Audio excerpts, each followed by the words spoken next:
Welcome to the Fantasy Thinker. I'm Jared Kodemanch, and today we are going to be doing another book review.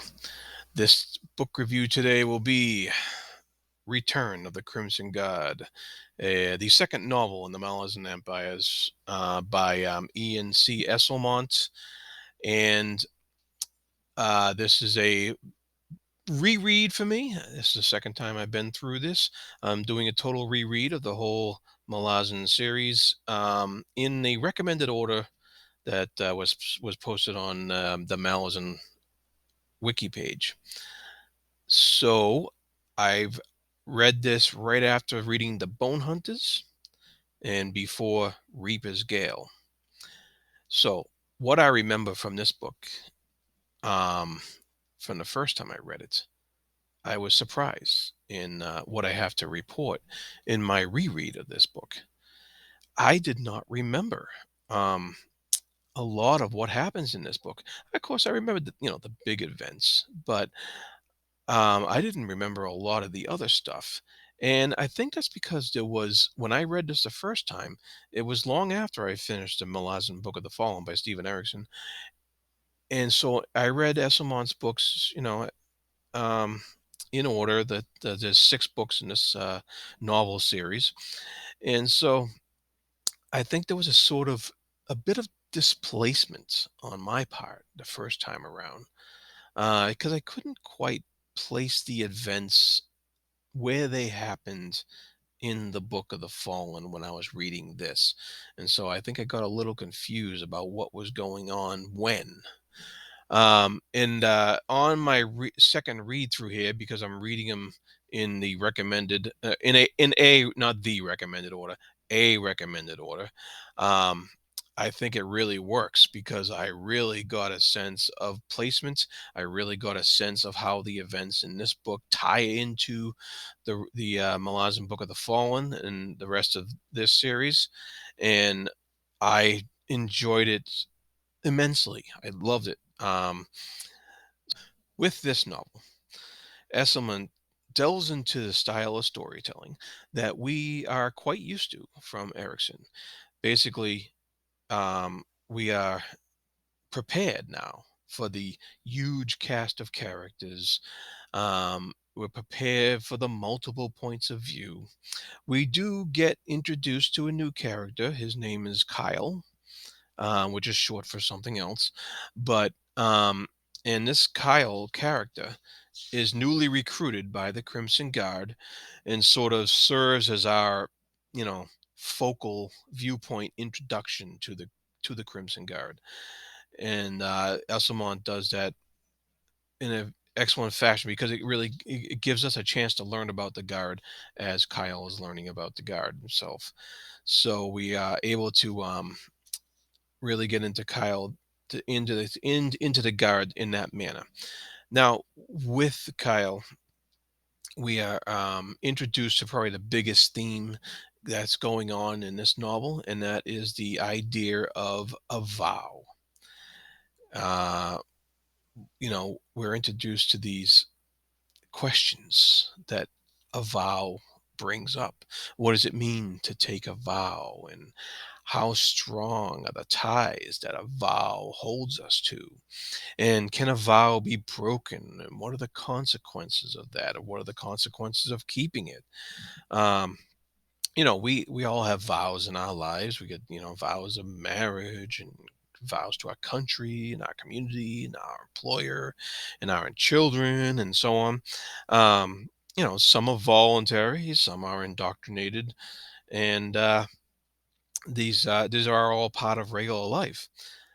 In fantasy, of course, we are introduced to the magical vow, which usually has magical repercussions and a supernatural effect of some sort. The Crimson Guard's vow to end the empire, so to speak, is one that sustains them to extended life, real like toughness, and this incredible ability to survive nearly anything. And this vow has become the centerpiece of their existence. It is what sustains them. It's what they live for. So, a question that gets raised in this novel is like, what happens when that vow is fulfilled? What happens? And another question: can it be fulfilled? And these are important questions that Esslemont presents to us, the reader. He doesn't tell us the answers. We gotta think about this. The characters have to think about this, and it's pretty heady. So they're important questions, and you think about, you know, what does it mean to end the empire? What does actually that mean? Because usually empires don't just end. They go away kicking and screaming for a long time. Think of the end of the Roman Empire. We look back in time and we could say, yeah, it ended around this time. Even with the benefit of hindsight, we still don't know exactly when somebody back then would have said, yeah, I think the empire is done today. We're going to call ourselves France now, or Italy, or whatever. And um, because back then, the empire was being torn apart in various regions and stuff like that. But it was a long term process.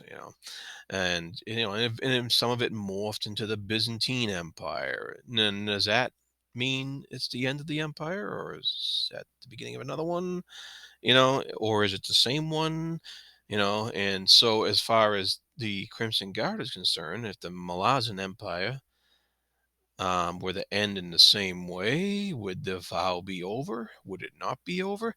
These were all the questions that just keep popping up in my head as I'm reading this, and as these characters are kind of wondering about this as well. There are, what's next? Um, so how long will it take for the Malazan Empire to end, and how long will this vow sustain itself? And at which point will it be fulfilled? And who determines that? Is it the leader of the Crimson Guard who was there when the vow was first uttered? Was it one of the other members who kind of taken charge later on? These are all questions that are brought up in the book, and they're just handled expertly. I love how Esmond just does not hit you over the head and say, this is how it is. You got to try to think about this stuff and figure it out through all these characters that, a lot of them are new, especially the Crimson Guard members. And there's some new characters also along in the whole continent of Quantali. And there's also a bunch of old characters there. So some characters come back that we know from the Book of the Fallen, and even from Esslemont's first book, Knight of Knives. So we have characters old and new, we have big world shaking events, and we have excellent exploration of themes. What more can you ask for from an excellent fantasy novel? So, yes, Return of the Crimson Guard, highly recommended, especially if you need more information on the Malazan world that most of us, you know, crave, even once we're finished with the Book of the Fallen by Erickson. So that's my short review for this book here. As you can see, I write a lot of notes in my handy dandy notebook here. And once I write about 3 pages of notes for a book, I'm usually pretty set to go off into review mode. So, Return of the Crimson God. Excellent. Please like and subscribe, and be good to each other. Thank you.